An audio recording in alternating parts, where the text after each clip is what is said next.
Bienvenue à toi dans mon podcast. Je m'appelle Mariam Gaderi et chaque semaine on se retrouve pour grandir et apprendre ensemble à vivre une vie heureuse et épanouie. Ici on parle de développement personnel avec des invités inspirants qui ont des histoires à raconter et de la sagesse à partager en masse. Si tu cherches des idées, des outils ou de l'inspiration pour reprendre le pouvoir sur ta vie et devenir la meilleure version de toi-même, alors t'es au bon endroit. Je te souhaite une très belle écoute. Ok, Harold, je suis trop contente de t'avoir sur le podcast. Moi Merci aussi. d'avoir accepté. Avec grand plaisir. J'aimerais bien qu'on commence par ton parcours, que tu nous parles un peu de ton parcours. Qu'est-ce qui a fait qu'aujourd'hui, t'es là où t'es, que t'es entrepris, enfin voilà, qu'on en sache un peu plus. Ok, donc je reviens jusqu'à il y a très longtemps. Tu veux jusqu'où? Ouais, tu vois, dans les grandes lignes, ce que Ok. t'as vécu qui t'a amené là où t'es. Écoute, je viens du 92, pas très loin d'ici. Moi aussi. Ça va, t'es d'où? Ouais, de Nanterre. Ah, Nanterre, ok. Ouais. Saint-Cloud, moi. Enfin, Saint- Ville d'Avray, Ah oui, oui, précisément. oui. Pour ceux qui connaissent, et celles dessus. Et du coup, 92, petit village en soi, au collège, jusqu'au collège là-bas, lycée à Saint-Cloud, école de commerce dans le 16e, donc pas très loin d'ici. Ah ouais, ok. Et école de commerce, c'est pas forcément l'étudiant le plus assidu et le plus sérieux, on va dire. Je me suis toujours fait chier dans les cours, franchement, ouais, vraiment de ouf. J'ai toujours essayé de faire le minimum pour pouvoir passer, tu vois, d'une année à une autre, jusqu'à ma 3e année où j'ai fait de la section entrepreneuriale et où j'ai rencontré un entrepreneur et prof qui m'a vraiment donné un peu le déclic de vouloir entreprendre. Donc j'ai commencé à regarder un peu ce que c'était. C'est l'école de commerce, ça ? C'est l'école de commerce, Ok, ouais. ok. Le BS. Et Olivier Giacomini, je crois, le prof de mémoire, qui me dit, regarde un peu l'entrepreneuriat, c'est cool, machin. Et je check et je me dis, putain, franchement, ça, c'est un truc qui me parle. Et ça commence à mettre un petit peu un coup de pied aux fesses parce que je ne faisais rien avant ça. Ou en tout cas, je tentais plein de petites business à droite à gauche, mais rien, tu vois, de très structuré et structurant. Et je lance ma toute première boîte à 23 ans avec mon meilleur pote, Olivier Ramel, le CEO de Kimono. Je sais pas si ça te parle. Ça me dit quelque chose, Kimono. Ouais. Qui est une boîte trop cool qui fait des vêtements personnalisés pour les entreprises. Et du coup, je lance ma première boîte pendant 1 an et demi, 2 ans avec lui. On lève des fonds. On a fait une campagne de financement participatif. Donc ça a été en fait la première fois où vraiment j'ai dû bosser. Parce que tu sais, quand tu démerdes en cours, en soi, en bossant peu, tu peux réussir à passer d'une année à une autre, mais quand t'entreprends, t'es obligé de te faire un peu de violence. Ouais. Et donc j'entreprends et je me fais un peu mal. Et ça paye, puisqu'on revend la boîte après 2 ans. Bon, je te fais vraiment les grandes lignes rapides. Bien sûr. Mais on vend la boîte au bout de 2 ans. Donc première aventure entrepreneuriale, premier succès. Donc je me dis, putain, c'est mortel. Tu prends la confiance. De fou. De ouf. Avant de 3 je me dis, putain, c'est bon, on a tout cassé. Et en fait, pas du tout. Puisque toutes les autres aventures entrepreneuriales que j'ai essayé de lancer n'ont pas fonctionné. J'en ai lancé 2. À la deuxième, j'ai eu un peu un dégoût de l'échec en soi. Ouais. Et je suis reparti sur des études en finance dans lesquelles je me suis pas du tout épanoui. Ensuite, j'ai été dans le salariat, dans le recrutement. Là, c'était vraiment cool, une espèce de bulle d'air parce qu'entreprendre, encore une fois, c'est compliqué. Jusqu'à monter mon cabinet de recrutement et vouloir monter une muse. Donc ça, c'est une boîte qui marche un peu seule. Tu as juste à bosser 2-3 heures par semaine et ça fonctionne. Et en fait, cette muse, c'est Com, et Com prend le dessus. Et puis Com aujourd'hui, pour finir la présentation, on a 3 ans et demi. C'est une boîte que j'ai cofondée avec Flo, mon associé, et on est un peu plus de 40. On a un peu plus de 300 clients maintenant. Et on grossit, pas mal, ouais, franchement, c'est cool, en autofinancement. Donc ça, je suis content. Et franchement une aventure assez folle parce qu'on est dans une industrie ultra créative, une industrie dans laquelle je connaissais rien de chez rien. Je t'en parlais juste avant. Regardez les caméras, je ne connais pas. Vraiment. Mais voilà, et dans lequel je m'épanouis tous les jours et voilà. C'est incroyable. Mais alors moi, je suis curieuse parce que tu as un parcours super intéressant dans le sens où tu as commencé à entreprendre. Ensuite, c'est aussi super bien que tu dises que tu as eu 2 échecs parce que souvent, on n'en parle pas de ça, tu vois. On va directement au succès. Est-ce que pour toi, tu as toujours été... est-ce que tu t'es toujours senti appelé à entreprendre ou est-ce que pour toi, c'est quelque chose qu'on peut développer ? Je te pose la question parce que je pense qu'il y a plein de gens qui veulent entreprendre, mais qui se disent l'entrepreneuriat, soit t'es fait pour ça, soit t'es pas fait pour ça. Pour moi, je pense que j'étais fait pour ça, et je t'expliquerai pourquoi. Mais de manière générale, je pense que c'est pas fait pour tout le monde, honnêtement. En fait, tout le monde a la possibilité de pouvoir entreprendre, mais d'être épanoui en entreprenant, je suis pas certain que ça colle à tout le monde, parce qu'en fait, c'est vraiment les montagnes russes H24. Donc, t'as des hauts qui sont très hauts et t'as l'impression que t'es le roi du monde, et t'as des bas qui sont hyper compliqués à gérer. Et très souvent, c'est des hauts très hauts et des bas très bas, ce qui fait que t'as vraiment une différence à chaque fois d'un jour à un autre qui peut être très brutale, tu vois, très violent à gérer et à encaisser. Et je sais que tu as beaucoup de personnes dans mon entourage qui pourraient pas faire ça, qui me disent j'ai envie de lancer ma boîte, d'être vraiment libre, tu vois, Ouais. alors que pour moi entreprendre c'est tout l'inverse d'être libre. C'est vrai, c'est intéressant ça. Pourquoi? Ouais, bah on pourra y venir, mais je pense que t'as des cycles dans l'entrepreneuriat. Enfin, quand t'entreprends, t'as des moments où t'es pas libre parce que t'entreprends pour toi, mais au moment où tu grossis, t'as des employés, t'as des salariés, et en fait, si tu t'arrêtes à un moment et que ta boîte ne roule pas, en fait, c'est problématique parce que tu peux pas payer tes employés, tu peux pas continuer à croître, et donc du coup, en fait, la boîte est totalement dépendante de toi, donc t'as vraiment ce sentiment de devoir travailler, continuellement, à l'inverse d'un salarié où t'as de la pression, bien entendu, t'as de la motivation, de la détermination, simplement. A priori, quand tu termines ta journée de travail, tu coupes réellement et tu passes à autre chose. Entreprendre, c'est un peu différent, tu vois. Donc voilà. Et puis par contre, pour moi, je pense que j'étais un peu, je pense que j'avais ce trait de caractère où tu vois, j'ai toujours fait 36 000 choses. J'ai toujours été ultra velléitaire, où j'avais envie de faire 1 milliard de bails tout le temps. J'ai acheté des trucs, je les revendais un peu plus cher sur le bon coin. Enfin, tu vois, j'ai toujours eu cette sensibilité qui de la vente, de. Ouais, ce que j'allais dire, peut-être même plus commercial qu'entreprenant en soi, mais l'un va avec l'autre, surtout quand tu es dans l'écosystème du service où tu n'as pas besoin de travailler, de bosser en mode R&D et autres. C'est vraiment juste, tu as une bonne idée, tu trouves tes premiers clients, tu vends et tu gagnes de l'argent. Et voilà, donc je te dirais, c'était une très longue réponse, mais je te dirais que Non, je pense que intéressant. j'avais les traits de caractère pour entreprendre. Par contre, je ne savais pas que ça allait être aussi dur, et le fait de ne pas avoir été bon à l'école, je pense que ça a été un handicap pour moi. Ah ouais, pourtant parce on dit que, souvent que les meilleurs entrepreneurs, c'est ceux qui sont pas scolaires, justement. Ouais, alors je pense que ça a des vertus parce que quand tu bosses pas 40 heures par semaine aux études, tu fais d'autres choses, et d'autres choses, c'est parfois faire des conneries, t'épanouir, t'ouvrir aussi aux autres. Donc ça, c'est une force. Là où c'est un inconvénient, c'est que t'as pas les fondamentaux, les structures qui te permettent de pouvoir entreprendre de manière hyper carrée et optimale, tu vois. Moi, je sais que mon administratif, ma finance, elle a été catastrophique au démarrage de Com. C'est un truc que j'ai procrastiné pendant des mois et des mois. Mais au final, quand tu grossis, que t'as 10, 15, 20 employés, en fait, c'est vraiment un facteur de handicap de croissance. Ouais. Et ça, je trouve que c'est un des éléments qui fait que quand t'as pas étudié, ou en tout cas quand t'as pas réussi à être vraiment rigoureux et organisé, ça peut être un frein. Voilà. Ouais, je vois ce que tu veux dire. C'est intéressant. Est-ce que pour toi, ce que tu as dit que justement que le fait d'avoir cette fibre un peu commerciale, moi j'ai l'impression que les meilleurs entrepreneurs, après c'est mon analyse, c'est des personnes qui sont très forts dans l'humain en fait. Ouais. Est-ce que pour toi, un bon entrepreneur, c'est quelqu'un qui sait se connecter aux autres, qui sait justement... Parce que la vente, ça a un peu mauvaise réputation, mais la vente, c'est quoi finalement? C'est influencer, convaincre, persuader. Comment est-ce que tu définirais un bon entrepreneur?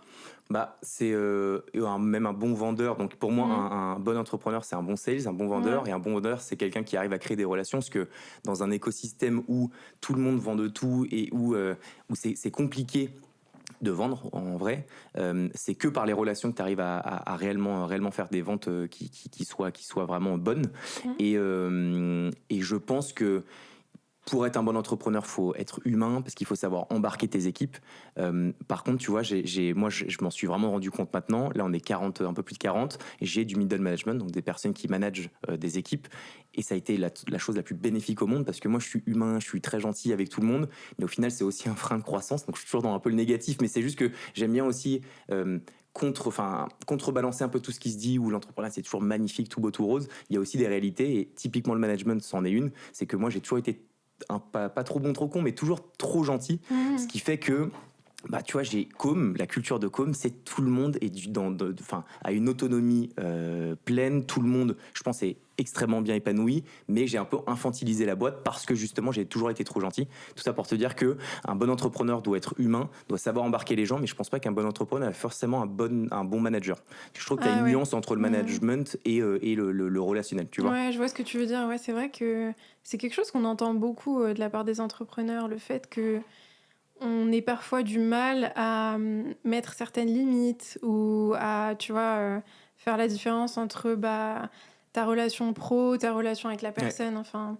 De ouf. Pour toi, est-ce qu'il faut avoir confiance en soi pour entreprendre? Est-ce que pour toi, c'est un... Parce que je pense qu'il y a beaucoup de gens qui veulent entreprendre, mais qui ont cette croyance limitante de se dire il faut absolument que j'ai confiance en moi, il faut absolument que je me sente capable d'entreprendre pour faire Mmh. Est-ce que pour toi, est-ce que tu as toujours eu confiance en toi? Non, pas du tout. Et c'est pour ça que je pense pas que ce soit un fondamental, un impératif. Je pense que par contre, c'est un avantage d'avoir un bon relationnel, parce que tu crées des relations. Créer des relations, c'est peut-être des clients qui seront là plus rapidement pour toi, ou ça t'ouvre des opportunités qui seront plus intéressantes plus rapidement. Par contre, c'est pas un impératif, mais c'est quelque chose qui se travaille. Et je pense que typiquement, quand tu commences à recruter des gens et que tu dois les manager, le fait d'avoir confiance en toi, c'est un prérequis, ou en tout cas de laisser paraître que tu as confiance en toi, parce que tu dois embarquer des gens, et des gens, pour les embarquer, faut que tu montres que tu es sûr de tes décisions, sûr de toi, et C'est tes vrai. employés ont besoin de ça, tu vois. Et moi, ça a été compliqué parce que j'avais pas confiance en moi, alors pas de manière globale, mais en tout cas dans la manière d'entreprendre, parce qu'encore une fois, je me suis toujours dit, j'ai toujours eu 10 à l'école. Il y a des entrepreneurs qui ont fait HEC, etc. Est-ce que réellement j'ai ma place, tu vois, à manager une équipe de 10 personnes au démarrage? Tu te C'est un peu ce disais ça? syndrome de l'imposteur. Ouais, de ouf. Ouais. C'est un peu ce syndrome de l'imposteur, tu vois, de se dire, genre, j'ai une bonne idée, ça marche bien, c'est cool, je vends bien, et puis on a une bonne vibe. Par contre, de grossir aussi vite, à notre échelle et sans prétention aucune, il y a vraiment un moment où je me posais avec Flo et je me disais, putain, mais est-ce que vraiment, on est un peu legit de tout ça, et ça s'est ressenti, je pense. Je me rappelle qu'il y a eu un petit palier, un moment de croissance de com, Ah, c'est et je pense que ça a intéressant. été un des éléments et un des paramètres qui a fait que ça s'est un peu ralenti, parce que je me rappelle avoir eu 2 mois, je me suis dit, mais what the fuck, tu vois. Et donc, je pense que c'est bien d'être confiant, je pense que c'est quelque chose qui peut s'apprendre. On se dit souvent que tu as confiance en toi ou tu l'as pas, et que c'est quelque chose d'assez naturel. Je pense Ouais. que bien au contraire, c'est un truc qui Qui se vraiment qui se construit. travaille, tu vois, qui se Ouais. construit de ouf dans le temps, et surtout ne pas rapporter la confiance qu'au professionnel, mais aussi à tout le reste. Et tout le reste, c'est la manière dont tu vas être avec tes amis, Ouais. la manière dont tu vas agir avec tes proches. Et ça, c'est ce qui, pour moi, est ton 80% de la création de ta confiance en toi, plus que le professionnel de juste te dire j'ai 40 employés, donc forcément je dois avoir confiance en moi, tu vois. Je pense que c'est pas que le pro qui doit construire sa confiance. Ouais, c'est vrai. Alors toi, est-ce que tu as confiance en toi aujourd'hui? Ouais, maintenant, ouais, honnêtement. Et je suis assez fier de ça, parce que comme je l'étais pas forcément au démarrage et que je le suis maintenant, j'ai toujours eu cette envie de regarder un peu derrière moi et toujours me dire, est-ce que c'est bon ce que j'ai fait, est-ce que c'est pas bien, comment je peux m'améliorer. Et quand il y a des choses à améliorer, je me le dis, et je le fais. Mais quand il y a des choses à célébrer aussi, j'ai aussi le recul de me dire, faut le faire. Et ça fait partie des choses sur lesquelles je suis assez assez fier de moi. Ouais. Parce que ça n'a pas toujours été évident, et que j'ai réussi à travailler ça, et puis c'est cool, tu Je vois. trouve ça vraiment bien que tu reconnaisses que tu n'as pas toujours eu confiance en toi. Parce que, tu vois, on glamourise beaucoup l'entrepreneuriat. Ouais, de ouf. Et tu vois, il y a vraiment... On voit pas ce côté-là dont tu parles, ce côté... tu vois, les bas dont tu parlais, on les voit pas, en fait. Et on voit pas... tu vois, cette petite voix dans ta tête qui te dit « Mais est-ce que tu as vraiment ta place ici ?» De ouf. On voit que le succès. En fait, on remarque le succès et on se dit pour lui ça a dû être facile parce que il a dû toujours se faire confiance, il a dû toujours. Ouais. Donc c'est trop important, je trouve, de reconnaître qu'en fait c'est à force d'agir, de faire, que tu construis ta confiance en toi. Bah ouais, t'as toujours la partie un peu émergée de l'iceberg qui est ton 20%, qui est visible aux yeux de tous et toutes, et c'est, si je te tire la big picture, comme ça marche pas trop mal, t'as 40 employés, donc forcément t'as confiance en toi et tout roule pour toi. Mais en fait, les gens ne voient pas les 80 autres pourcents restants qui sont 3 ans à charbonner, 3 ans à douter, 3 ans à se prendre la tête avec ses proches parce que avant tu bouffais tous les dimanches avec eux, et que au final t'as fait un choix et tu t'es dit que t'allais bosser, et tout ça, tu vois, c'est des choses que les gens voient pas.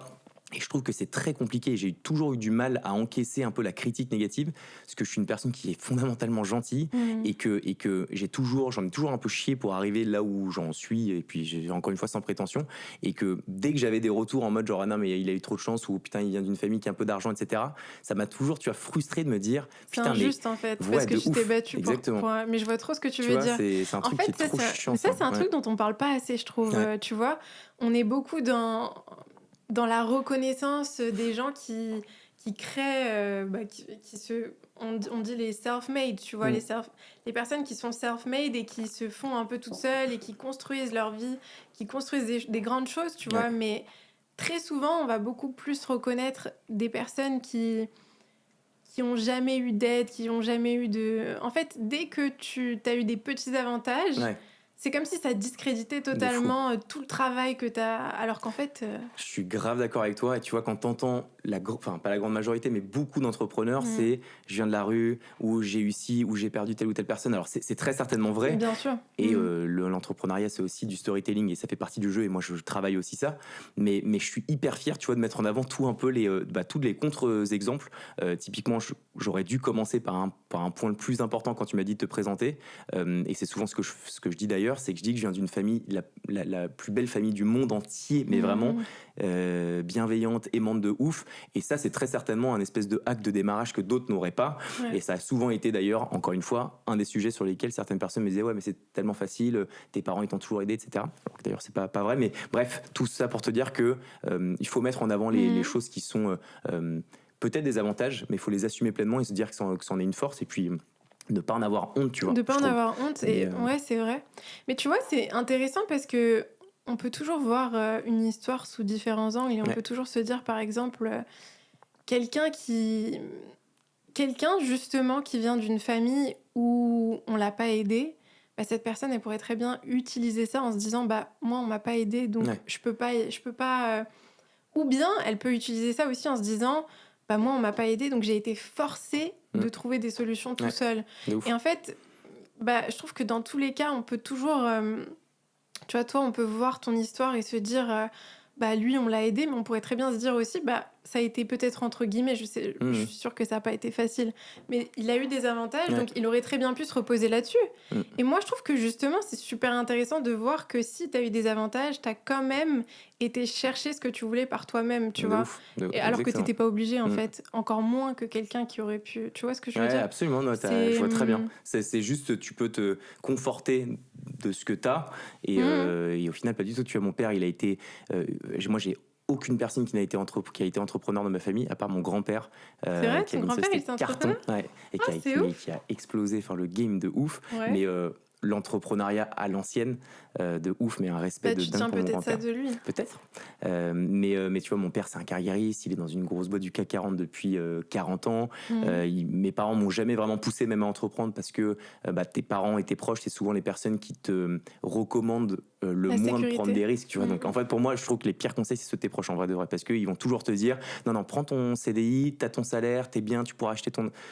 Et c'est bien. C'est trop vrai ce que tu dis. De ouf. Et du coup, ça, je me rappelle que ça a dû être dur pour moi de me dire, en fait, j'ai toujours écouté mes parents depuis tout petit, parce qu'encore une fois, ils sont bienveillants, aimants de ouf. Mais il y a un moment où j'ai dû un peu me confronter à moi-même et me dire, en fait, non, en fait, c'est pas pour moi, même si c'est une très belle possibilité d'être carriériste, etc. Et du coup, j'ai pris le contre-pied. J'ai dit à mes parents, je vais faire une vidéo face cam dans la rue en mettant en princesse, que c'était ça la vidéo de lancement de com, en disant je vais faire une vidéo à 1000 balles et tu vas voir, je vais casser le game de la vidéo. Mes parents, ils m'ont fait, mais frérot, mais calme-toi, vraiment, va prendre ton CDI et reste là. Et je suis content d'avoir pris ce risque.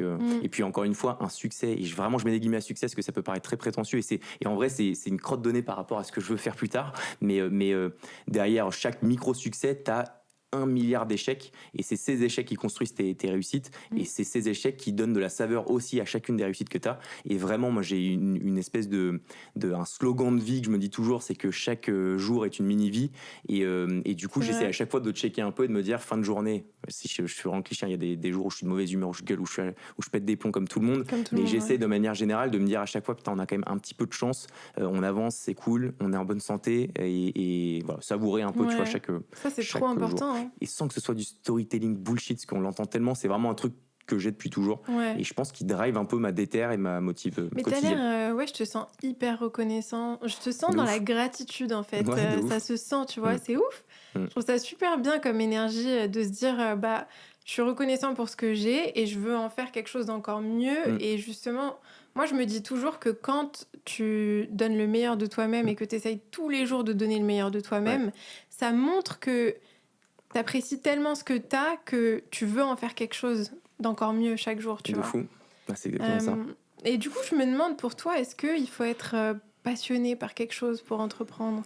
Est-ce qu'il faut avoir de la passion ou est-ce que pour toi, tu peux entreprendre sans passion? Je pense que tu peux entreprendre sans passion, mais Mhm. je pense que si tu vois long terme, c'est compliqué de tenir, tu vois, parce que typiquement la boîte qui était juste avant Co, même en parallèle au démarrage, c'était une boîte qui s'appelait Tatami dans le recrutement. On recrutait des commerciaux avec un univers qui était assez cool, et on a entrepris, et ça marchait bien, ça fait beaucoup d'argent en plus le recrutement, mais franchement, je me voyais pas le moins du monde faire ça pendant 20 ans, et c'est d'ailleurs l'une des raisons pour lesquelles au bout d'un an, je me suis dit vas-y, je lance un side project qui est Com, parce qu'en fait, ça me passionnait pas plus que ça. Mhm. Et, Et comme ça te... Enfin, quand tu as eu l'idée pour Com, est-ce que c'était une idée que tu as eue par intuition? Est-ce que c'était parce que c'était quelque chose qui te plaisait? Comment est-ce que ça t'est venu? Est-ce que... Je pense qu'il y avait 3 facteurs. 1, la chance, clairement. 2, l'intuition. Et 3, alors l'intuition, le feeling, on va les mettre au même endroit, mais c'est un peu de boulot dans le sens où j'ai quand même un peu regardé. En fait, c'est mon intuition qui m'a fait dire regarde un peu ce qui se passe dans l'industrie de la vidéo. C'est quand j'ai regardé ce qui se passait dans l'industrie de la vidéo que je me suis dit oula, il y a peut-être des choses à faire. Et c'est au moment où j'ai lancé avec Flo Com et l'une des vidéos sur LinkedIn notamment, et là ça a été le facteur chance parce qu'on l'a fait comme ça un peu par hasard LinkedIn, et c'est sur LinkedIn que ça a explosé, et c'est vraiment l'un des facteurs pour lesquels Com a pris une ampleur assez rapide. C'est parce que LinkedIn, en fait, on a mis une gifle sur LinkedIn, mais ça tu vois, c'était un facteur un peu de chance en soi. Donc je pense que c'est un mix un peu de tout ça, mais comme n'importe quel entrepreneur en règle générale, hein, c'est souvent... Tu penses qu'il y a de la chance? Moi, je sais pas. Ouais. C'est un truc sur lequel je suis pas sûre. Ah ouais, Je non, je pense suis qu'il y a persuadé. un peu de chance peut-être, Ouais. mais... Je pense que tu as plus ou moins de chance en fonction des aventures entrepreneuriales, mais le facteur chance, il est toujours là. Mais dans l'entrepreneuriat, dans le salariat, dans n'importe où. Après, la chance, c'est un truc qui est un peu immatériel, irréel, un peu... enfin, je sais pas, c'est pas palpable. ouais. Et en même temps, la chance, tu la construis, tu la travailles, parce que tu vois, quand tes potes vont rester le soir chez eux et que toi tu dis bah attends, je vais peut-être me faire un petit salon de networking, et que tu croises par hasard Steve Jobs, je te dis n'importe quoi, et que tu lui dis ah putain vas-y aide-moi pour mon business, Mais c'est ça. bah Mais ouais, est-ce donc que c'est je de vois la ce que tu veux chance? dire. Tu vois ce que je veux dire? En Mais fait, il y a de la chance, oui, il y a de la chance. tu crées des moments. C'est Mais vrai. j'entends ce que tu veux dire. En fait, Non, mais tu as je deux suis points de d'accord, vue, mais je suis je d'accord. pense que c'est un peu un mix des deux. Mais c'est pour ça je pense qu'on crée sa chance aussi. Ouais. Et voilà. Ouais, je suis d'accord avec ça. Du coup, je me demande, tu vois, pour les personnes qui nous écoutent et qui ont envie de se lancer, mais qui ont plein de doutes, qui ont plein de... Tu vois, qui se donnent toutes les raisons pour lesquelles il vaut mieux rester dans sa zone de confort, ne pas... Si tu devais revenir en arrière et analyser qu'est-ce qui a fait que tu as eu cette réussite avec Com, qu'est-ce que tu dirais? Qu'est-ce qui t'a aidé à réussir à ce moment-là? Et qu'est-ce qui a fait que t'es passé d'un stade où tu doutais de toi-même, où t'avais pas confiance en toi, où t'étais pas du tout sûr que ça marche, à un stade où t'as eu des résultats? Je pense il y a plein de choses, mais l'une des choses, c'est la méthode je m'en bats les couillisme. C'est vrai? Ok, allez, C'est une raconte-nous petite cette méthode comme ça. méthode. Non, mais je la dis souvent juste Ouais. à mes employés, mais et à des potes, mais c'est juste la méthode essayer, parce que c'est pas évident, mais de ne pas s'arrêter au regard des autres, parce qu'en fait c'est ça le point bloquant principal. C'est pas en fait la peur d'échouer pour soi, c'est la peur d'échouer pour les autres. C'est toujours le rapport aux autres en fait qui fait que t'as un blocage. Et donc du coup, si t'arrives à lever ça et te faire mal pour lever ce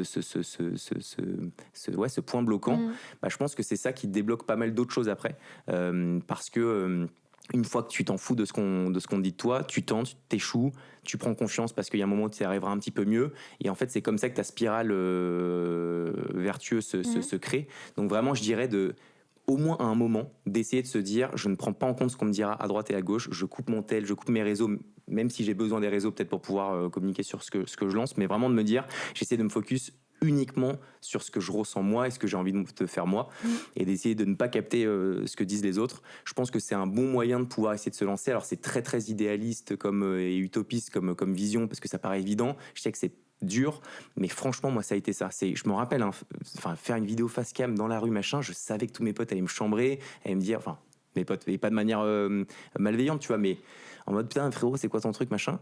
Pareil, quand je postais sur LinkedIn, on me dit toujours mais qu'est-ce que tu fais à raconter ta life sur LinkedIn, putain mais relou frérot, C'est vrai, on t'a dit insupportable. des trucs comme On ça? m'a dit 3000 fois.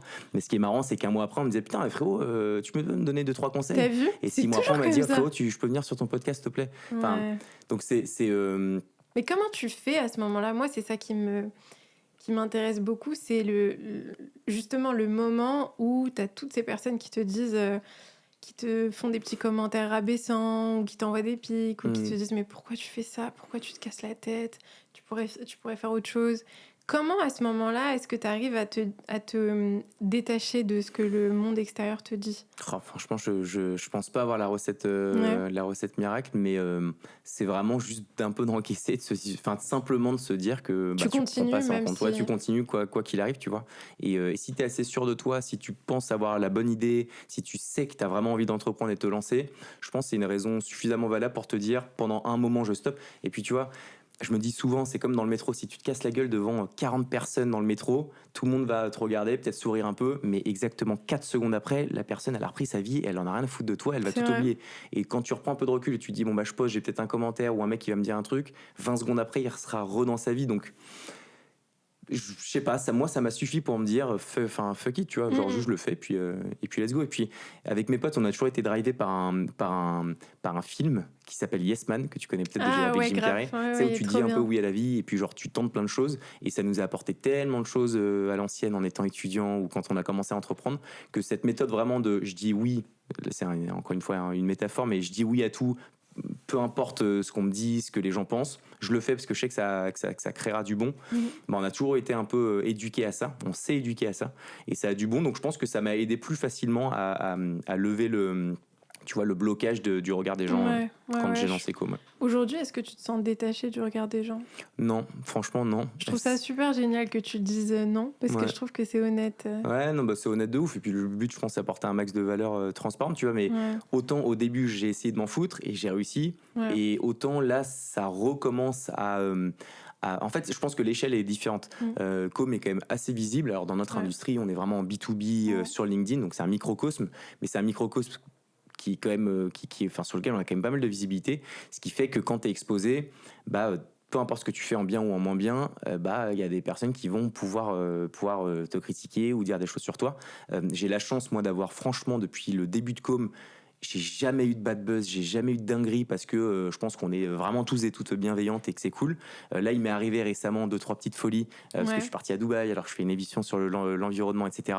Et je me suis re-rendu compte à quel point, à partir de maintenant, tout ce que je ferais, j'aurai des critiques en Ouais. bon ou en moins bon, et je me dis que tu vois c'est le jeu, parce que je m'expose, j'aime montrer ce qu'on fait, etc. Donc tu peux pas voir que du beau et du rose Ouais. dans ce que tu fais. Donc voilà, mais ça m'impacte, honnêtement ça m'impacte, et je sais que je suis un peu regardé, un peu écouté, donc ça me fait kiffer dans un sens, et en même temps je me dis putain, parfois c'est un côté un peu flippant, Ouais. mais voilà, ouais. Ouais, je trouve ça honnête de le dire parce que bon, je pense que beaucoup de gens aiment bien dire qu'ils sont totalement détachés de ce que les autres pensent, etc., qu'ils s'en foutent. Moi, je pense que c'est... Je sais pas si on arrive à un stade où on est complètement détaché de ce que les autres pensent, mais je pense que on apprend peut-être à un peu mieux gérer avec le temps, tu vois, ce qu'on ressent face à l'opinion des autres, tu vois. Ouais, Et exactement. surtout, oui, quand t'es médiatisé, enfin, quand on regarde ce que tu fais, etc. Est-ce que tu peux nous parler d'une expérience qui a été un grand échec pour toi et qu'est-ce que ça t'a appris? Un grand échec, c'est forcément pro Non, ou pas? n'importe. Je peux prendre une seconde pour réfléchir? Bien sûr. Parce que j'ai eu un échec entrepreneurial où j'ai fait confiance à une personne, je me suis fait un peu ken, donc c'est intéressant peut-être d'en parler. Ça peut être perso aussi. Je réfléchis justement perso. J'ai toujours les mêmes amis depuis toujours, on s'est jamais fait de dinguerie en vrai. C'est bien que t'aies réussi à... Enfin, je trouve ça bien, les amitiés sur le temps, comme ça. J'ai l'impression que c'est devenu rare de ouf. Moi, C'est mes meilleurs potes, extrêmement rare. mais moi, ça fait 20 rare. piges que tous mes potes, après, je me suis fait d'autres potes, tu vois, mais on a après, je pense que c'est le côté 92, petit village, qui fait que j'ai l'impression que c'est un peu moins, tu sais, comme un Paris, où ça va, ça vient, t'as des nouvelles personnes. Nous, au final, quand t'avais une nouvelle personne au collège, c'était en mode, putain, il y a un nouveau, truc tu de vois. dingue. Alors que au lycée, ou enfin à Paris, c'est pas pareil. Mais donc, du coup, pour revenir sur ta question, sur l'échec, comme ça, même si je pense qu'il y en aurait d'autres, mais je dirais une aventure entrepreneuriale. J'avais monté une marque de fringues qui s'appelait Mozi, avec lequel je me suis associé avec une personne qui m'a un peu ken en soi, parce qu'il m'avait pas dit toute la vérité sur ce qu'on était en train de faire, enfin ce qu'on était en train de faire. En gros, il avait plagié une marque de A à Z, vraiment. Et en fait, juste, lorsqu'on a fait un reveal après des influenceurs pour pouvoir mettre en avant le produit, et qu'au final je commence à voir des commentaires en mode ah mais en fait c'est une copie conforme de, et je me rappelle plus comment s'appelle la marque suédoise magnifique d'ailleurs, c'était les têtes de mort mexicaines, Ah, et je vois sur 3000 commentaires 9900 enfin 2900 commentaires qui disaient putain mais c'est du plagiat. Je fais what the fuck, je lui en parle et il me dit ah mais non mais t'inquiète pas, juridiquement on est bon, c'est une tête de mort mexicaine donc c'est un truc qu'on peut pas déposer, donc on n'est pas en tort, etc. mm. Je lui dis oh, mais frérot, on a bossé 6 mois, j'ai investi je sais pas combien de temps d'oseille, etc. Et tu me dis ça que maintenant. Et au final, c'est un mec qui était un peu sneaky. Et ça a été un peu douloureux parce que je me suis rappelé, et ma sœur m'a toujours mis des gifles à ça. Moi, je suis un peu trop en mode monde des bisounours. Je me dis toujours que tout va tout bien, tout rose. Mais il y a quand même des gens qui sont moi je crois pas aux gens méchants, honnêtement. Je pense pas qu'il y ait des gens qui naissent et ils sont méchants, tu vois. Je pense juste que t'as des personnes qui ont plus ou moins de rage et autres, mais ceux qui ont cette rage ou ce mal-être, bah, prennent des décisions qui sont pas les bonnes. Et là, en l'occurrence, c'est un mec qui m'a fait perdre beaucoup de temps, beaucoup de confiance en moi de ouf, pas mal d'argent aussi. Et ça m'a pas facilité la reprise de mon entrepreneuriat Bah, après. c'est ça en fait. Parce Ouais. que bah, tu sais, quand tu te réassocies à quelqu'un que tu connais pas, bah, tu dis attends, ça se trouve, il va essayer de me ken. Et ça te met Ouais, dans c'est un peu un trauma quand même. Hein. Ouais, Enfin, c'est ouais, un truc qui te reste ouais, un peu comme une relation amoureuse où ça de s'est mal ouf. passé et Ouais. ensuite tu te. Mais je trouve ça bien quand même de pas se bloquer par rapport à ça et de reprendre en fait, tu vois, de pas Exactement. se fermer. Et te dire, c'était une expérience avec une personne, tu passes à autre chose. Mais bon, tu connais, t'as quand même t'as des choses qui marquent. Ouais. Mais je pense que c'est cool parce que ça te construit. Et puis, ce qu'il faut juste pas, c'est se redire, ah, mais c'est sûr que du coup, la prochaine personne avec qui Ça je va vais être entreprendre, pareil. ça va être la même. Faut avoir quand même un peu de recul, te dire non, mais juste, je prends mes précautions et peut-être que je fais un pacte d'associés dès le démarrage où on se dit tout dès le début, comme ça, il n'y a pas de dinguerie. En fait, encore une fois, c'est comme l'échec construit les meilleures victoires d'après. Et tu vois, comme avec Flo, on s'est jamais embrouillé. Alors, on s'est pris le Sérieux? bec, etc. pour plein de choses parce qu'on n'est pas d'accord et ça, c'est la vie. Hein. Mais on s'est jamais, tu vois. Une vraie embrouille. Ouais, Quoi. une vraie embrouille. Alors que tu vois, je suis beaucoup plus visible que lui. Enfin, il y a un moment où peut-être que quand comme ce qu'on s'était dit il y a 3 ans où c'était une petite boîte et maintenant que ça a pris de l'ampleur, tu sais, il y aurait pu avoir, je sais pas, une guerre d'ego ou autre. De l'ego, ouais, En vrai, carrément. on s'est tellement tout dit dès le début en mode ok, comme si demain ça devient une success story, si ça se casse la gueule, si ça fait ça, comment on fait, qu'en fait tout a été tellement clair que c'est cool. Et tu vois, c'est un peu comme une fiche de poste, j'en parle souvent, mais plus ta fiche de poste elle est claire et précise, plus ton recrutement il est a priori fluide et qu'il va être réussi, parce que tout le monde aura la même réalité de ce qu'on a annoncé sur la fiche de De ce poste, qu'on attend et de ce ce que qu'on l'autre attend, peut tu vois. donner. Et c'est pareil quand tu entreprends, c'est pareil dans ta vie de couple, c'est pareil avec tes Ouais. amis, etc. C'est juste plus tu es clair, plus tu donnes de la visibilité, plus tu t'accordes au démarrage. C'est un peu les fondamentaux de ta tour de Pise. Ouais. Bah, si elle est bien carrée, bah, tous tes cap-là que tu mets au-dessus, a priori, seront plus stables que si ton démarrage est déjà un peu bancal. Ouais. Et voilà. C'est très vrai, mais là, ça, c'est le pouvoir de la communication et Fou. ce que beaucoup de gens ne font pas, en fait. Mais je trouve ça super intéressant parce que je remarque que la plupart des... Enfin, ça, c'est ce que je vois, mais des associés, des personnes qui s'associent, c'est souvent, quand ça marche, c'est souvent qu'il y a il y a quand même une absence d'ego, tu vois. Enfin, Ouais. j'ai l'impression que plus il y a de l'ego, plus c'est difficile de fonctionner et de... De ouf. Et même et dans le management, même en tant qu'associé et même dans ta relation employé à CEO ou entrepreneur, parce que tu peux te dire à un moment, c'est toi qui as entrepris, c'est toi qui as lancé la boîte, donc c'est toi qui as raison sur tous les plans. Et il y a un moment où quand tu as en fait des personnes qui disent non mais là tu te trompes, c'est pas ça, tu peux avoir cette espèce d'ego qui dit mais attends frérot, c'est ma boîte, qu'est-ce que tu racontes, tu vois. Et en fait je pense qu'à partir du moment où tu arrives à te détacher de c'est ma boîte, c'est ouais, moi, et c'est mon truc. Exactement, et que tu dis ça, cet ego, tu le mets de côté. Toi, tu as été bon pour un lancement, tu as une bonne vision, tu arrives à embarquer les gens, mais le reste qui est les expertises sur, par exemple, d'un point de vue technique, tes expertises sur plein d'autres choses, il faut savoir faire confiance. Et savoir faire confiance, c'est aussi lâcher du lest sur ton espèce d'ego qui est un peu naturel de dire putain, c'est moi qui l'ai lancé, donc forcément j'ai raison. Encore une fois, je pense que ça, c'est un move fondamental d'un bon entrepreneur, de se dire vas-y, ça, je le mets de côté. Et moi, j'estime, comme beaucoup d'entrepreneurs, mais que toutes les personnes qui sont chez Com sont meilleures que moi sur un domaine. Sinon, tu vois, c'est ça l'intérêt comme de recruter des personnes. Et voilà, donc l'ego, je pense, ça peut être très destructeur quand tu entreprends dans ta vie perso. Donc, il faut réussir à prendre du recul. Et comme tout, ça se travaille, je pense, vraiment. Et ça, j'ai eu du mal aussi un peu, je t'avoue. Parce que... Ouais, ça me rend curieuse. Comment est-ce que t'as réussi... En fait, est-ce que t'avais ce truc de vouloir un peu tout contrôler au début ou... Ouais, franchement, de ouf. Je me rappelle que jusqu'à il y a peut-être un an, donc c'est quand même assez récent, il n'y avait pas une seule vidéo de com qui sortait tant que j'avais pas au moins regardé et dit genre vas-y c'est bon, let's go, tu vois. Je regardais tout Et je pense que c'est une force parce que j'avais quand même un peu la vision, et comme c'est quand même aussi mon ADN et celle de Flo, donc je suis légitime à pouvoir avoir un œil critique, tu vois, sur les contenus. Mais il y a un moment où tu peux pas avoir une croissance pérenne si tu regardes tout de A à Z sur chacun des sujets, tu vois, de ta boîte. Donc là, j'ai vraiment lâché ça, et je crois d'ailleurs que ça fait quasiment 6 mois qu'il n'y a jamais eu d'aussi beaux contenus qui sont sortis.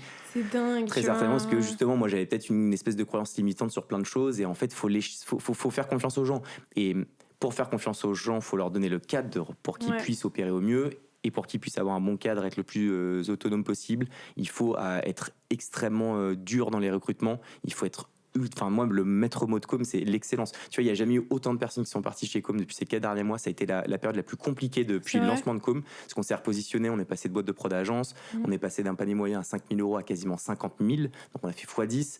Donc ça veut dire qu'on était obligé d'exceller. Et d'exceller, ça se fait chez des profils juniors comme seniors, mais principalement chez des seniors. Et les juniors ont eu plus de mal à ça. Et j'étais assez intransigeant. Et je me suis dit, et ça a toujours été la logique de Com, la logique du 80-20, c'est que je dis que quand tu veux 80% de ta boîte, donc la grande majorité, se sentent bien épanouis, etc., il faut prendre 20% de décisions compliquées, difficiles, que certains et certaines vont enfin, tu sais, il y en a plein qui m'ont dit, mais attends, mais il était motivé, machin, comment t'as pu le faire partir? Et je dis, les gars, c'est parce qu'on est une équipe, et que si t'as 20% de personnes qui sont à la ramasse, ça va faire couler les 80%, et tu pourras pas avoir d'augmentation, tu pourras pas être épanoui, on pourra plus faire de télétravail autant qu'on le souhaite. Et donc, ça, c'est hyper dur à intégrer, Ouais. mais je pense que c'est une logique qui change tout quand on Totalement. entreprend. Mais c'est vrai que c'est un peu, enfin, moi je vois un peu ça comme un jardin, tu vois, une équipe dans une entreprise, c'est euh, chaque plante, chaque fleur peut influencer un peu, tu vois, s'il y a quelqu'un qui, par exemple, qui est un petit peu pessimiste ou qui amène une mauvaise énergie au travail, ça peut vraiment impacter les autres, et ça commence à prendre petit à petit, De tu fou, vois, et c'est de vrai fou. que...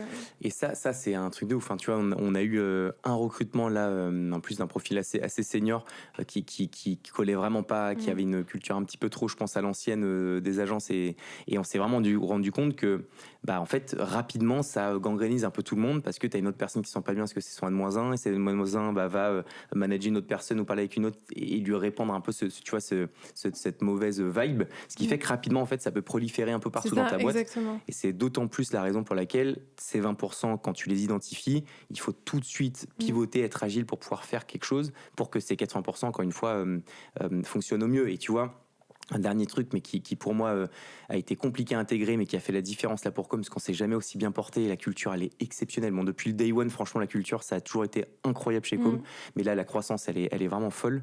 Et c'est de se dire qu'en fait, il faut... souvent, moi, je me suis toujours arrêté à la motivation des gens. C'est-à-dire que quand quelqu'un venait en me disant, mais putain, mais Com, c'est toute ma vie, enfin, c'est trop stylé, je kiffe ce que vous faites, etc., qui s'est renseigné sur tous les contenus qu'on fait, etc., pour moi, ça suffisait pour intégrer Com. Alors qu'en fait, il faut vraiment aller beaucoup plus en profondeur dans les compétences des personnes qui te rejoignent, comme un footballeur qui s'entraîne après l'entraînement, qui s'entraîne le week-end. Bah, le coach le voit, il se dit putain, il est motivé, mais ce qu'il va vraiment regarder, c'est si sur le terrain, le footballeur, s'il est attaquant, bah, est-ce qu'il marque ou pas, tu vois, il y a que ça qui compte à la fin, tu vois. Et ça, j'avais du mal, et là, maintenant qu'on a fait un peu ce pivot, bah, dorénavant, les personnes sont déter, motivées, bienveillantes, mais aussi excellentes en termes de compétences, et ça colle. C'est pas facile, hein, c'est des pépites, ça. Hein. Ça, c'est des vraies pépites de trouver toutes ces qualités chez quelqu'un.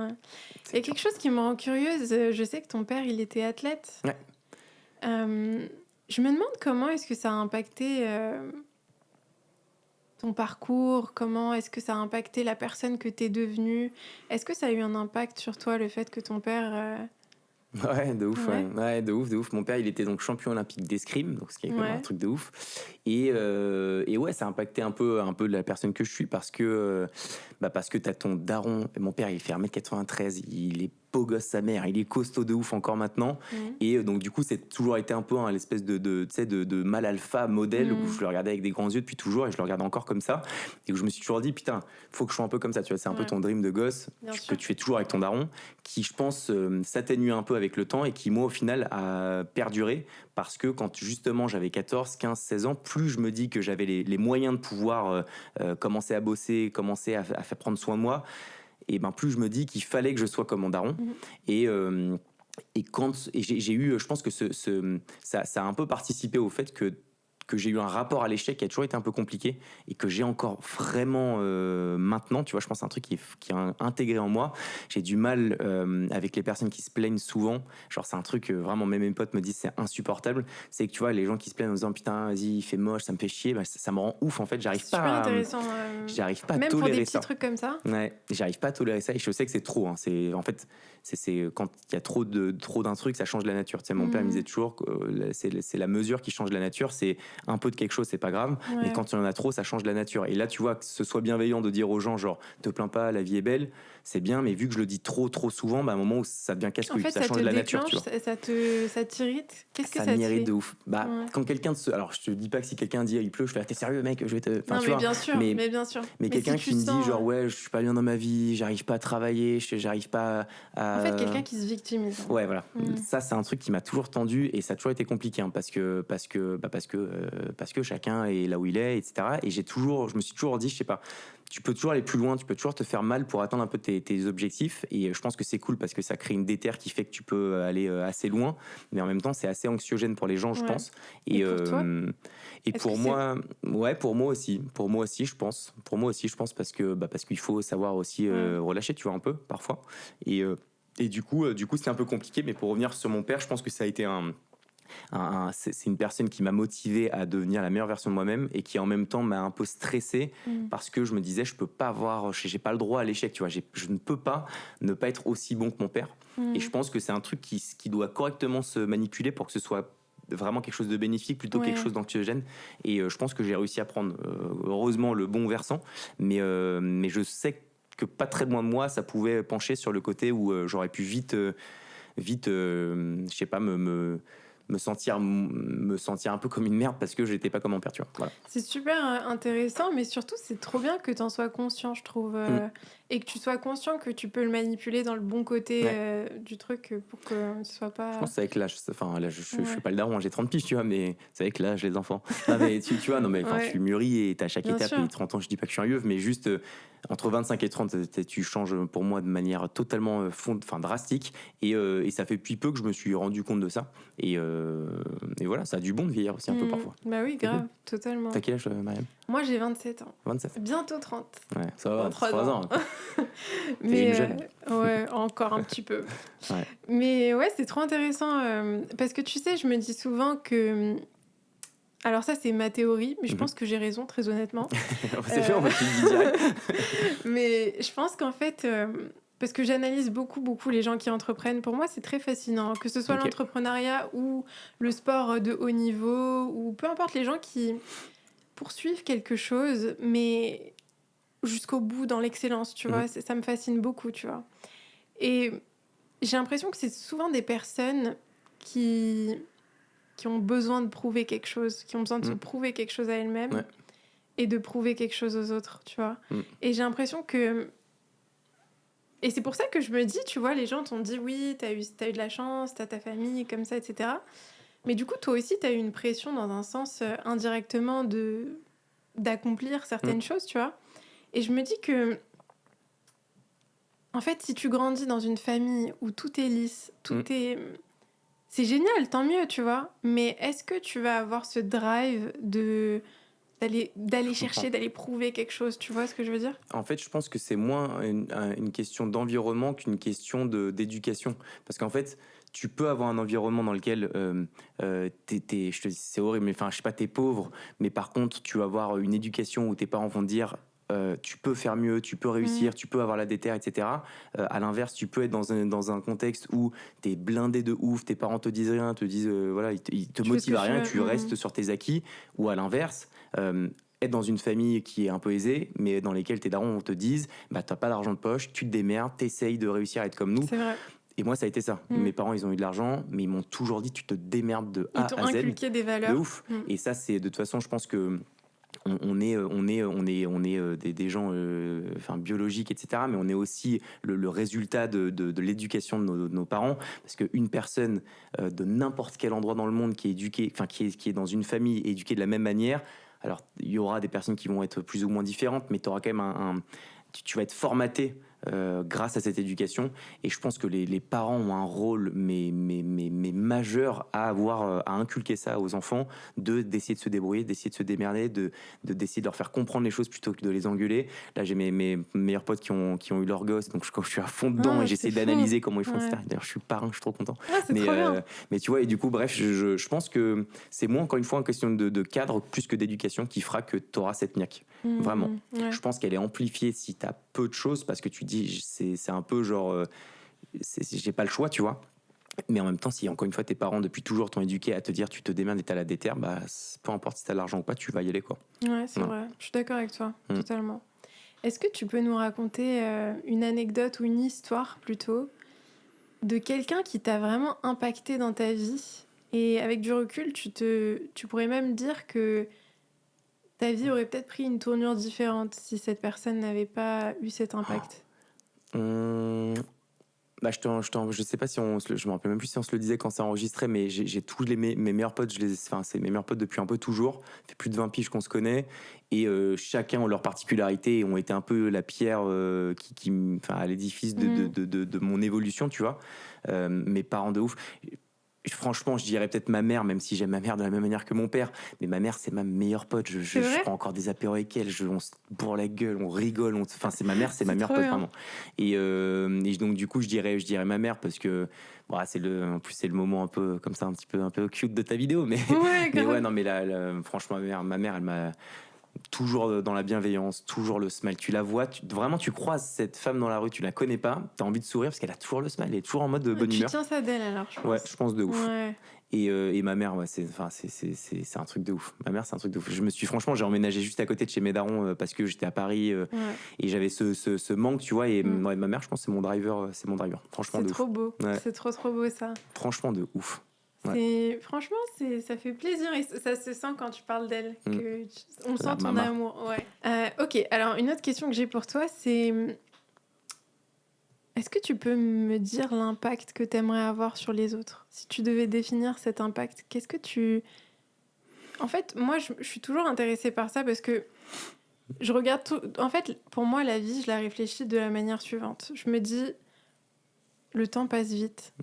On peut avoir beaucoup de succès, on peut accomplir de grandes choses, mais ce qui compte finalement, c'est l'impact, ce qu'on laisse en fait. C'est quoi l'impact que tu aimerais avoir sur les autres? Qu'est-ce que tu aimerais que... Qu'est-ce que tu aimerais que les gens ressentent? Ou est-ce que tu aimerais les inspirer, par exemple, à... Je sais pas, à sortir de leur zone de confort, à se faire confiance, à prendre des risques ou... Franchement, c'est dur comme question. Parce que de les pousser à entreprendre, je le fais, j'aide, etc. Mais c'est pas un truc qui... Enfin, je kiffe le faire, tu vois, mais c'est pas un truc qui m'habite. Franchement, c'est hyper dur comme question. Ce serait quoi, toi, pour me... moi, je on pense inverse que... l'interview d'un coup. Parle-moi de toi, Marion. Ok, on va parler de moi. L'impact que j'aimerais avoir, je pense que ce serait que les gens... En fait, j'aimerais aider les gens à se rendre compte qu'ils peuvent se libérer de ce qu'ils pensaient être... En fait, j'aimerais que les gens puissent sortir de leur schéma et de leur conditionnement, en fait. Okay. Parce que tu vois, on a tous un conditionnement, on a tous des croyances, et je vois beaucoup de gens qui ont des croyances archi-limitantes qui les freinent, et je sens beaucoup de gens qui se sentent coincés, bloqués, enchaînés dans leur vie, tu vois. Et moi, j'aimerais beaucoup aider les gens à se rendre compte qu'ils peuvent se libérer, tu vois. Et ressentir cet élan et ouais. Je vois ce que tu dis, et c'est déclassé vraiment, enfin c'est charmé. Du coup, je dirais peut-être à véhiculer et à faire comprendre aux gens que, et je sais plus où est-ce que j'ai vu ça, mais j'avais envie de voir comment je peux l'intégrer chez Com, mais c'est de dire que happiness is the new rich, genre en mode... Oui, Gary Vee. Ah, c'est Gary Vee qui Yes, le meilleur, le goat. C'est Gary Vee. Ah ouais, il est trop fort. Mais putain, je crois que c'est même pas Gary Vee. Je l'ai entendu d'un mec qui a dû écouter de Gary Vee, mais bon, bref.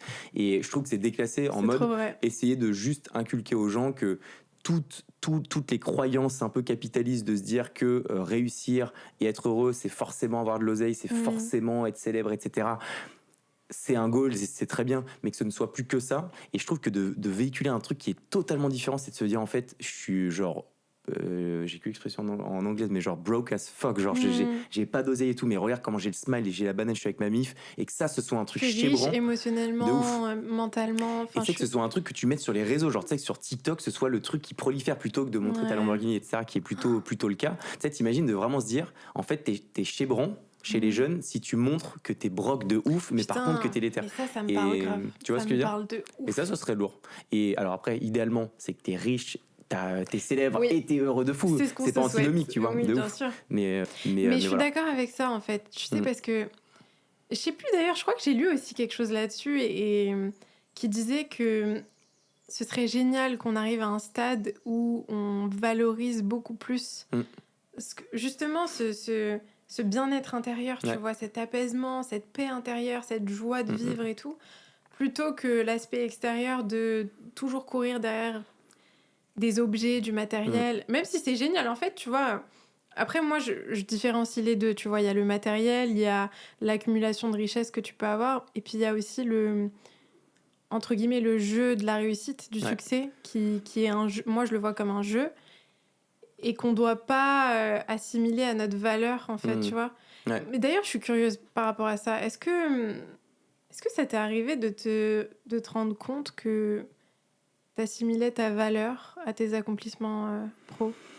Ouais, franchement, de ouf, même un peu trop. Il y a un moment où, c'est marrant, je sais plus quand est-ce que ça m'a mis une gifle, je me suis dit, putain, mais j'étais à un dîner, je rencontrais d'autres personnes, je suis quelqu'un d'assez sociable, j'ai pas trop de mal à me faire des potes. Il y a un moment où j'avais envie de parler que de taf, je n'avais que ça qui me venait en tête. Et je réfléchissais à quoi dire pour pouvoir compenser des blancs parce que je n'avais que ça qui venait. Et en fait, j'ai trop mangé j'ai trop mangé d'entrepreneuriat, j'ai trop mangé de business, que je suis passionné par ça, fondamentalement, je kiffe. Mais il y a un moment où je pense qu'il faut aussi lever un peu le pied et se laisser un peu vivre sur le reste, tu vois. Ouais. Et c'est ce moment-là où je me suis dit, attends, là, il faut peut-être se calmer un peu, reprendre un peu de légèreté. Et moi, tu vois, c'est moins l'envie d'avoir le plus d'argent possible, etc. Même si je suis trop content, je gagne bien ma vie, c'est génial. Mais je m'étais un peu mis dans un mode où il faut que je sois le meilleur de mes potes. Et ça, c'est très chiant parce que, tu vois, j'ai plein de potes à moi qui ont entrepris, qui ont fait des boîtes de fous, qui sont artistes, qui cartonnent, etc. Et il y a eu un peu un moment, et j'ai alimenté ça, et ça m'a vénère, et je m'en suis rendu compte, et on s'est parlé, et c'est ça l'amitié aussi, où tu sais, c'était un peu une espèce de compète qui, au départ, était bienveillante, parce que c'est, putain, vas-y, on se gonfle les pecs, mais on y va ensemble. Il y a un moment où on s'est tourné un peu en mode, genre, il faut que je sois vraiment le meilleur. Et ça m'a un peu mindfucked en mode, genre, j'ai besoin d'eux, et ça a pris le dessus sur juste le côté nature de l'amitié, où tu t'en branles de ça, tu vois. Il faut que ton ami puisse te dire, c'est la merde, j'ai pas d'argent, ou c'est la merde, j'ai ci et ça. C'est ça la base de l'amitié. Et là, ça avait pris un peu trop le dessus. C'était il y a à peu près un an. Et ça, j'ai un peu relevé le pied dessus, et ça m'a fait du bien de malade, parce que la compète, c'est bien, mais il faut vraiment la garder dans un côté très sain, et savoir à un moment stopper aussi ça, parce que sinon, t'es totalement cloisonné et paramétré que par ça. Et c'est un côté qui peut être très, très chiant pour les autres et qui te bouffe, tu vois, qui te rogne. Et je l'ai un peu encore, je le sens, mais voilà, c'est un travail qui se fait petit à petit, tu vois. Mais ça, je trouve ça super intéressant. Déjà, je trouve ça génial, premièrement, que tu t'en sois rendu compte, et aussi que tu aies pu avoir un espace suffisamment safe où tu puisses en parler avec tes amis, tu vois, parce que c'est quelque chose qui peut arriver, que ce soit avec nos amis ou avec... ça peut arriver avec des frères et sœurs, avec même parfois ça arrive même avec un partenaire amoureux ou peu importe, tu vois. De ouf. Ça arrive vraiment avec des personnes très très proches, tu vois. Et le fait de pouvoir en parler et de se remettre en question et de se dire... Mais je trouve que tu as l'air assez, comme on dit en anglais, self-aware, tu vois, que tu as l'air assez... de te remettre en question, de t'analyser, etc. Ce qui est très important parce que du coup, ça te permet de sortir de certains schémas automatiques que tu es en train de vivre, tu vois. Mais...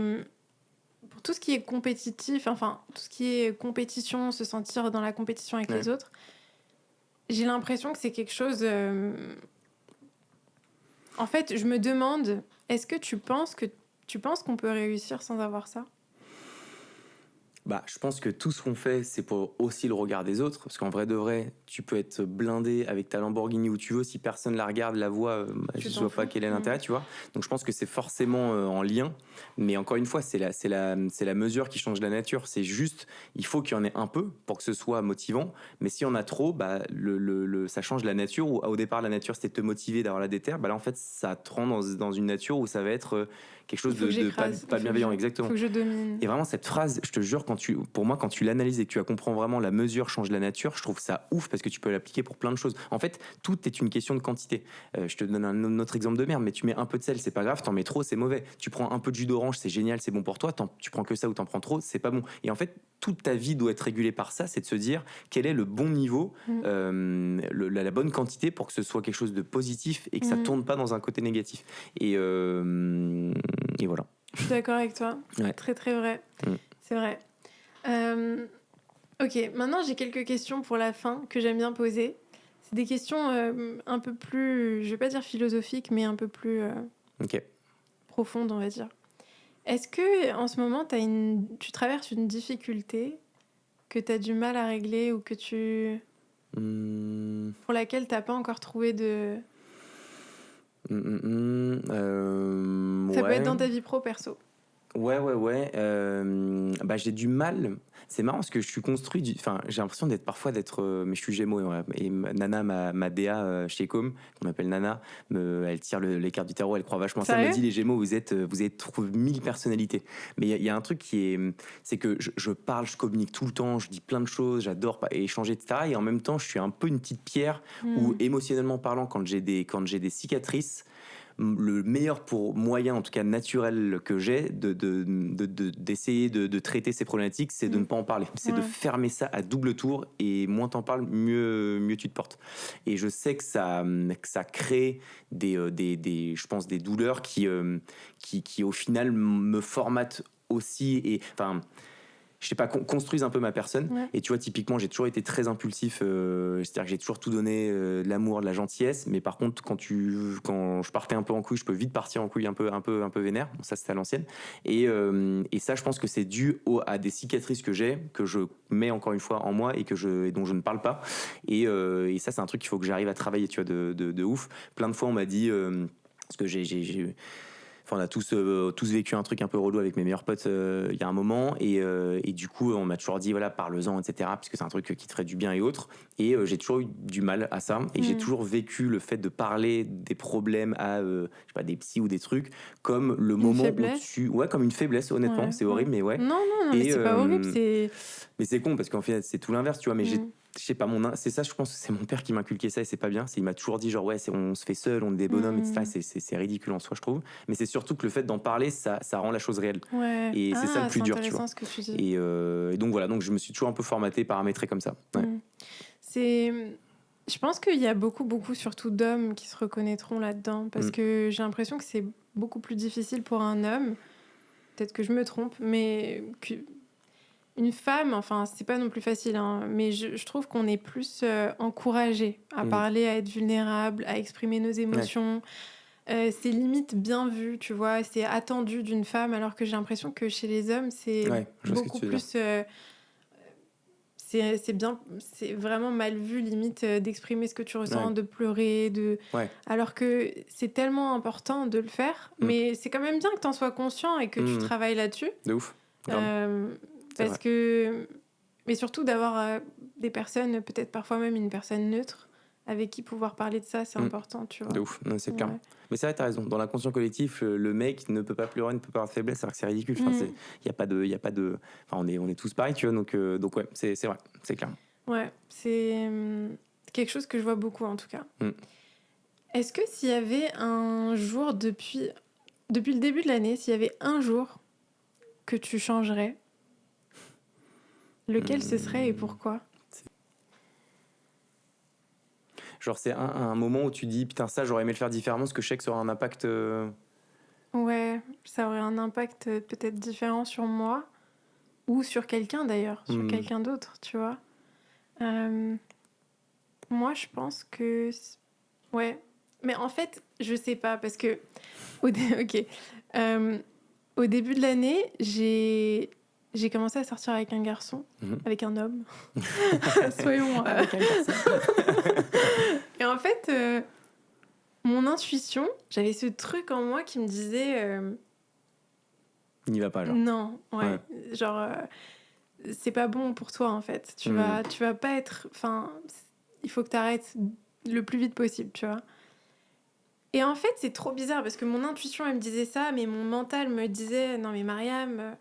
faut y aller, faut essayer. Si t'essayes pas, tu pourras pas savoir, etc. Et j'avais ce conflit un peu intérieur. Et en fait, j'ai écouté la voix de mon mental, donc j'ai continué, etc. Et je regrette, d'un côté, je regrette pas parce que c'est une expérience qui m'a apprise. Mais de l'autre, j'aurais aimé avoir la confiance, tu vois, me faire suffisamment confiance. Pour dire si je sens ça, de fou. c'est qu'il y a une raison, tu vois. Ouais. Et en fait, mais en même temps, peut-être que si j'étais pas passée par là, j'aurais pas eu cette leçon de me dire, tu vois, tu peux te faire confiance. De malade, de ouf. Bah, c'est un bon point. Ouais. J'en ai pas. T'en as pas. Mais non, bah, c'est bien, c'est bon signe. Bah, non, mais je dois en avoir 1 million en vrai de vrai, mais putain. Mais c'est chiant parce que je pense direct au business, je pense direct à Com. Ouais, si peut-être dans les recrutements, mais bon, c'est con, c'est c'est peut-être pas, je sais pas si c'est les meilleurs des conseils, mais il y avait un feeling qu'on avait sur une personne et au final qui s'est avéré être le bon puisque c'est une personne qu'on a fait partir avec qui ça collait pas et ça a vraiment eu un impact chez Com avec des personnes. On a fait partir des personnes de Com à cause de cette personne, alors qu'en fait peut-être que ces personnes qui sont parties dorénavant auraient construit un Com encore plus stylé demain. Et ça, il y avait vraiment l'intuition, le feeling, mais on s'est pas écouté. Ça. Mais c'est un peu la même chose en fait. Ouais, et puis tu vois, je sais pas comment faire le parallèle avec toi, ton expérience, parce que pareil, avec le pro, je pense que je peux le justifier d'une manière, c'est qu'on avait absolument besoin de recruter une personne sur ce poste, et on en avait tellement besoin qu'on avait un peu une espèce d'œillère en se disant, peu importe la personne qu'on aura, ce sera la bonne parce qu'on a besoin de cette personne, tu vois. Et notre inconscient nous disait, c'est bon, c'est la bonne personne. Mais peut-être que dans le monde, pareil, en fait, dans le peut-être monde tu t'es dit en fait je veux avoir un chéri, j'en ai envie, etc. Et surtout lui, il y avait tout un historique où ça faisait des années qu'on se fréquentait. Enfin, c'était une histoire qui avait un gros passif entre guillemets. Tu vois, il y avait tout un truc. Tous les deux, on s'était un peu construit tout un truc dans notre tête par rapport à la relation et tout. Donc, je pense que moi, en tout cas, j'avais besoin de me dire que j'avais pas halluciné, qu'il y a vraiment un truc entre moi et lui, tu vois. Donc je pense que oui, c'est un peu pareil en fait. Quand t'as besoin de croire en quelque chose, mais du coup t'écoutes pas ton intuition parce que t'as trop besoin de croire que tu vois. Tu donnes toutes les bonnes raisons pour te dire que c'est la bonne décision parce que t'en as envie pour plein de paramètres, alors que ton feeling, tu sais, le feeling, on a toujours l'impression que c'est quelque chose de très enfin c'est pas réel, alors qu'en fait c'est un peu encore une fois c'est le concentré de toutes tes expériences passées qui vont faire que tu auras un feeling plus ou moins aiguisé parce que tu t'es fait ken sur des expériences entrepreneuriales, parce que tu as fait confiance à des gens à qui tu devais pas, et en fait tout ça construit ton feeling. Et un bon feeling en règle générale, c'est une personne qui a un passé bourré d'échecs, parce que c'est ces échecs qui construisent un feeling encore plus aiguisé. Et donc faut s'écouter, ça c'est la bonne leçon franchement faut trop s'écouter. Tu t'écoutes maintenant ou pas? Ouais, franchement, ouais. Peut-être pas même parfois un peu trop, mais faut trouver le bon équilibre. Mais après, on peut pas avoir 100% les bonnes actions, tu vois, toujours. Mais bon, ouais, je m'écoute. Franchement, ça, j'ai l'impression, en tout cas. Est-ce qu'il y a quelque chose que tu peux nous partager sur toi qu'on ne sait pas, que personne ne sait, enfin que la plupart des gens ne savent pas et qu'on serait surpris d'apprendre? Ouais, j'ai 13 tatouages. T'as 13 tatouages? Ouais. Ah putain, j'aurais jamais cru. Ouais, j'ai 13 tatouages, j'en ai partout sur le ventre, sur le bras, etc. Et ça, je pense que personne ne le sait, honnêtement. Parce que je suis toujours soit en manche long, machin. J'ai toujours un peu c'est un peu con d'ailleurs. Et je sais que Doris, une fille qui est tatouée de partout, etc., en parlait, elle a raison. Mais c'est en vrai, on s'en branle. Enfin, c'est pas tes tatouages qui te caractérisent dans le milieu pro, etc. Mais dès le début de com, je me suis dit, vas-y, je vais faire un truc carré, chemise, machin. Et j'ai un peu laissé ça s'installer. Ce qui fait que au final, je laisse presque jamais au niveau pro mes tatouages, laisser mes tatouages, mais j'en ai vraiment partout sur le bras, etc. Mais voilà, je pense que c'est un truc que personne ne sait. Ouais, c'est fou. Ils ont une signification chacun. Ouais. Tous, tous. Et dès qu'il se passe quelque chose dans ma vie, c'est parfois des tout petits, tu vois, mais dès qu'il se passe un truc, je m'enferme. C'est fou. Ouais. Ah, mais tu vois, moi je trouve que c'est bien, au contraire, ça montre. Moi, je trouve ça hyper important de casser les codes, de se dire, en fait, un entrepreneur, c'est pas forcément quelqu'un qui arrive en chemise, cravate, tu vois. Au C'est contraire, vrai. tu peux juste être toi-même Clairement, et c'est t'as trop raison. bien. Bah, tu vois, ça, c'est une croyance limitante. Parce que tu vois, si je vais à un rendez-vous pour un grand compte à 300 000, Mhm. je suis certain que je mettrais au moins un t-shirt à manches longues, mais je laisserai pas mes tatouages. Mais ça, c'est encore un travail qu'on doit avoir à faire de vraiment dissocier l'apparence d'une personne et la Mhm. valeur qu'elle crée. Et c'est que là-dessus qu'on doit s'arrêter. Après, c'est pas évident parce que forcément, on est éduqué par des gens qui sont formatés visuellement d'une manière ou d'une autre et ça caractérise souvent une personne Mhm. dans l'inconscient. Mais voilà, une personne tatouée ou pas tatouée, enfin, on s'en branle. En Ça vrai, change c'est rien. juste, tu sais quoi ta valeur, c'est quoi ce que tu me délivres, et c'est Mhm. ça sur quoi on doit s'arrêter. Mais c'est parfois pas évident de faire la part des Mais choses. c'est vrai Mm. qu'on est très enfin, de manière générale, on est très dans l'apparence quand De même. fou, de ouf, Première impression, de malade. mm. Ouais. Ok, j'ai une question pour toi parce que c'est une question que moi-même je me pose enfin, je me la pose à moi-même tout le temps, hein. C'est Ok. vraiment si tu devais réfléchir à comment tu pourrais être plus authentique, encore plus toi-même aujourd'hui, Ouais. c'est-à-dire, bah tu vois, là on vient de parler des tatouages par exemple. Mhm. Comment est-ce que enfin, ça ressemblerait à quoi si t'étais encore plus authentique? Bah, je pense que le seul endroit où je suis pas à 100% authentique, Mm. c'est sur LinkedIn. C'est con, C'est vrai, mais ok. c'est une part de ma vie pro, c'est 80% du pro de Com, donc j'en parle. J'ai été très souvent très lisse, où je prenais peu de position, parce que très inconfortable avec les critiques, donc je me suis toujours dit, tranquille, Mhm. on met les belles choses et pas les moins bonnes. C'est un truc sur lequel j'ai envie de travailler. Et sur lequel je travaille. Tu vois, typiquement, on fait une émission là avec Arthur Robeuf de Time for the Planet sur l'écologie. Je suis loin d'être parfait dans l'écologie. Je sais que je vais me faire défoncer. J'ai commencé à me faire défoncer. C'est vrai? Ouais, parce qu'en fait, notre enjeu, c'est. Enfin, le postulat, c'est que seules les personnes qui sont parfaites prennent la parole sur les sujets écologiques. Et en fait, c'est une aberration. Mais c'est un peu la vérité, non? Ah, c'est une putain de vérité. C'est C'est-à-dire insupportable. que si t'es pas parfait aujourd'hui, tu n'es pas légitime à parler de Ouais, ça. mais c'est insupportable C'est horrible, ouais. parce que tu vois, nous, notre enjeu, c'est de se dire, on démocratise justement le fait de pouvoir en parler pour rendre ça sexy et que ce soit un sujet dont on a envie de parler et dont Ouais. on a envie de s'intéresser. Sauf que comme la majorité d'entre nous ne sommes pas parfaites, bah on se dit on va regarder ça de loin parce que si je prends position, je me fais déboîter par tout le C'est monde. vrai.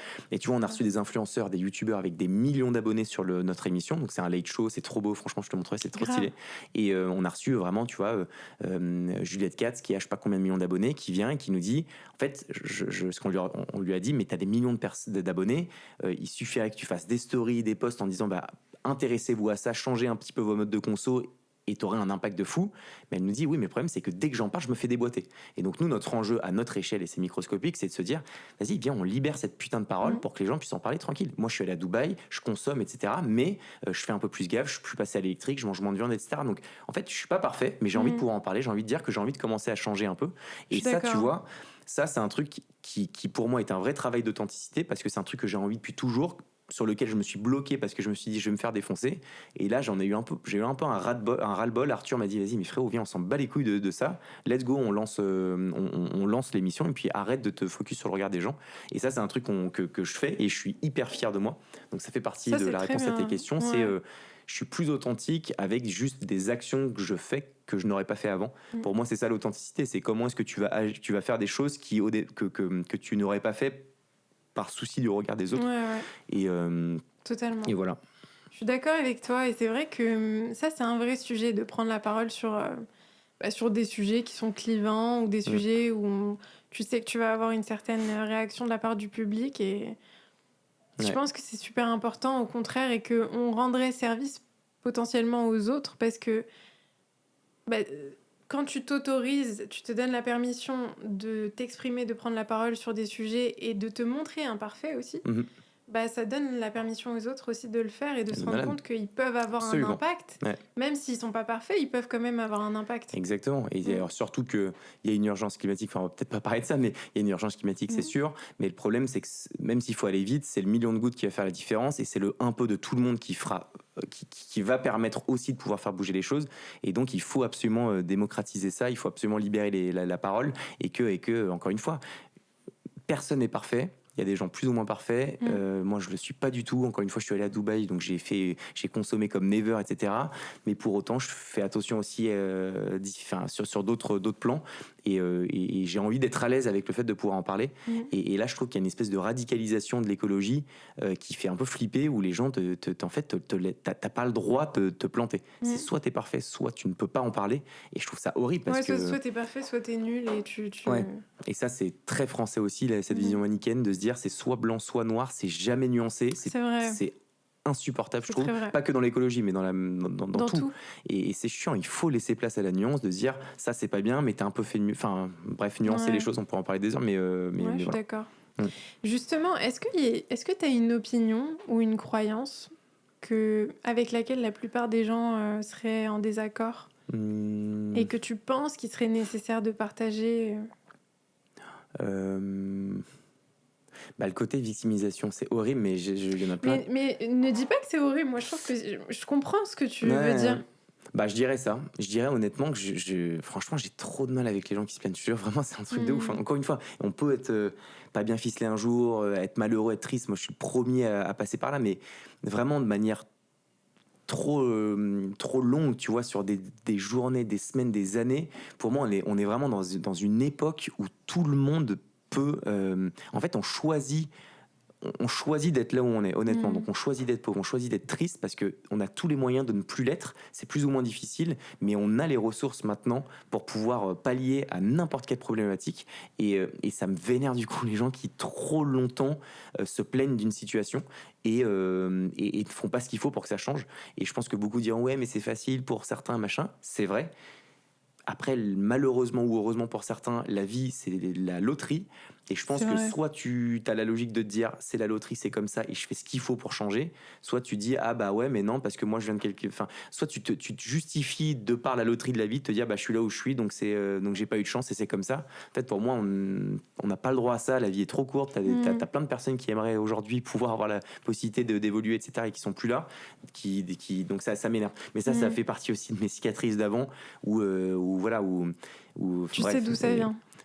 1000 fois. Enfin, non, j'en parle maintenant bien, mais on a perdu notre meilleur ami il y a 5 ans. Et moi, ça a été un bouleversement pour moi, mais horrible. Et je me dis tous les jours que du coup, voilà, raison de plus pour se dire, t'as pas le droit de te plaindre. T'as des gens qui aimeraient pouvoir s'épanouir tous les jours. Donc voilà. Donc c'est un truc qui me... Je comprends. Voilà. En fait, je comprends totalement. Et moi, je suis tout à fait d'accord avec ça parce que c'est la manière dont je pense aussi. Mais le problème, en tout cas moi, ce que j'ai remarqué dans ma propre vie, c'est que parfois on s'autorise pas et on n'autorise pas les autres à... même avec soi-même, on s'autorise pas à ressentir certaines émotions négatives en fait, parfois. Parce que on est tellement conscient de la chance qu'on a qu'on peut se faire culpabiliser de ces moments-là. Je vois ce que tu veux dire. Je suis d'accord avec toi et je pense qu'en fait, pour la plupart des gens qui sont beaucoup dans la victimisation et qui se plaignent beaucoup, je pense que c'est aussi une addiction un peu, tu vois. On peut parfois être un peu addict à certains schémas mentaux, certains comportements, tu vois. Et ça devient tellement automatique qu'on se rend même plus compte qu'en fait... on est en train de se dérober de notre propre pouvoir, de changer les choses, tu vois. Mais je comprends ce que tu veux dire. Puis après, c'est très culturel aussi et français, tu vois. T'as un signal qui est quand même assez marquant et assez révélateur de notre mode de pensée. C'est qu'on est l'un des pays les plus gros consommateurs d'antidépresseurs au monde parce qu'on a été éduqué historiquement à ce que quand ça n'aille pas, on gueule, on n'est pas d'accord avec une loi, on va dans la rue. Je vais sur des sujets un peu tranchés et tranchants, mais c'est juste qu'on culturellement, le français... c'est quelqu'un qui gueule quand ça va pas. Et moi, je pense que j'ai été éduqué différemment et j'ai l'impression que c'est un peu plus à l'américaine, mais en mode, peu importe d'où t'es, tu te démerdes pour essayer de faire le mieux possible. Avec ce que t'as. Avec ce que t'as. Et surtout, quand tu regardes les gens qui ont réussi ou qui réussissent ou qui font mieux que toi, tu les vois comme une putain de source d'inspiration, plutôt comme un mec que t'envies, mais de manière, tu vois...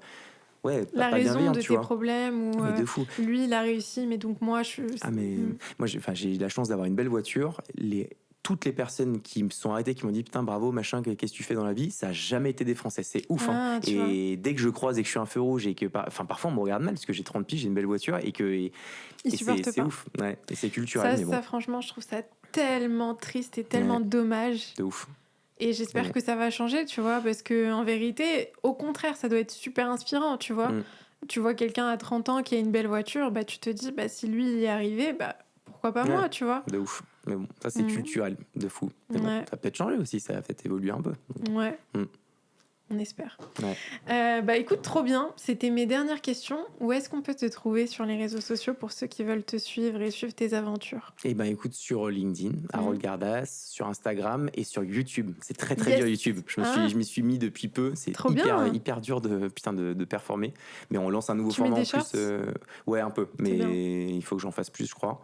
Et on lance un nouveau format la semaine prochaine où c'est un vlog toutes les 2 semaines sur comment on passe d'une boîte de 5 millions à 50. Et donc on va partager tous les moments de doute, de faiblesse, etc., de difficulté, pour que les gens comprennent vraiment ce que c'est que l'immersion d'une startup qui grossit. Et je pense que ça va être un format qui va être cool, donc à retrouver sur ma chaîne YouTube. Trop bien. Merci Harold, c'était trop bien. Merci, trop bien.